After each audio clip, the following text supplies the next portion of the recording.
Somebody, nobody, anybody, everybody बहुत बार सुनने के बाद भी आज तक ये वर्ड्स क्लियर नहीं हुए। बहुत सारे स्टूडेंट्स को बहुत सारी कंफ्यूजन रहती है कि कब समबडी कहना है, कब एनीबडी कहना है। तो ये अक्सर कंफ्यूजन रहती है।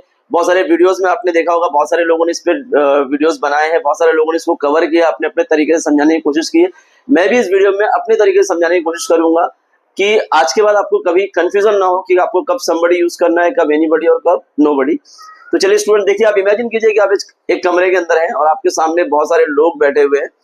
अब वहां पर आपको इन चारों वर्ड को कैसे यूज करना है मैं आपको समझाता हूँ स्टूडेंट। सपोज ये 4 लोग एक कमरे के अंदर हैं, या 4 लोग, इससे ज्यादा भी हो सकते हैं। ये लोग इस कमरे के अंदर हैं और आपको जब ये कहना होता है कि यहाँ पर जितने भी लोग प्रेजेंट हैं, आपके दिमाग में चल रहा है कि जितने भी लोग यहाँ पर प्रेजेंट हैं इनमें से किसी एक की बात कर रहा हूं मैं।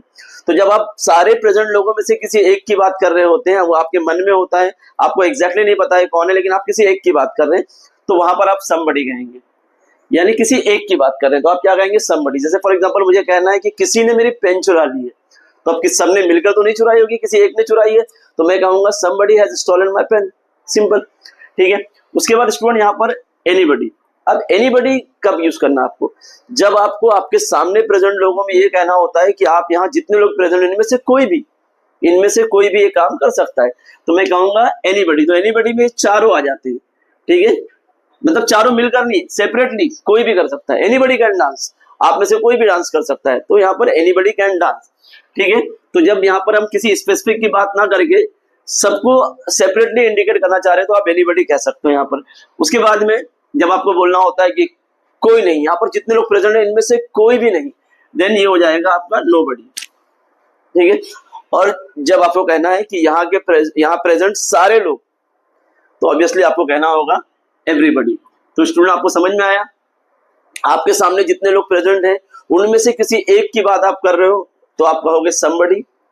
अगर उनमें से आप सबकी बात कर रहे हो, ठीक है, स्पेसिफिकली सबकी बात कर रहे हो, तो आप वहां पर एनीबडी कहोगे। ठीक है, कि एनीबडी कैन डू इट, आप में से कोई भी ये कर सकता है। ठीक है। जब आप किसी की बात नहीं करते हो तो आप कहते हो नोबडी, और जब आप सबकी बात एक साथ करते हो कि आप सब मिलकर, तो आप एवरीबडी कह सकते हो। ठीक है। सिमिलरली आपको यहाँ पर नीचे देख सकते हैं स्टूडेंट, समवन, एनीवन, नोवन, यहाँ पर भी आपको यही कॉन्सेप्ट यूज करना है। जब आप किसी एक की बात करते हो, आपके सामने प्रेजेंट लोगों में किसी एक की बात करोगे तो आप समवन लगाओगे। जब आप हर एक की बात करोगे, सेपरेटली हर एक की बात करोगे, तो आप एनीवन लगाओगे। उसके बाद में अगर आप किसी की बात नहीं कर रहे हो तो आप नो वन कहोगे, और अगर आप सबको इंक्लूड करके बोल रहे हो तो आप एवरीवन कहोगे। तो आई होप स्टूडेंट, इस छोटी सी वीडियो में मैंने आपको समझाने की कोशिश की कि आपको समबडी, एनीबडी, नोबडी, एवरीबडी कब यूज करना है, समवन, एवरीवन, नो वन कैसे यूज करना है। ठीक है स्टूडेंट्स, वीडियो अच्छी लगी तो उसे लाइक कर दीजिए और चैनल को सब्सक्राइब कर दीजिए। Thank you for watching this video.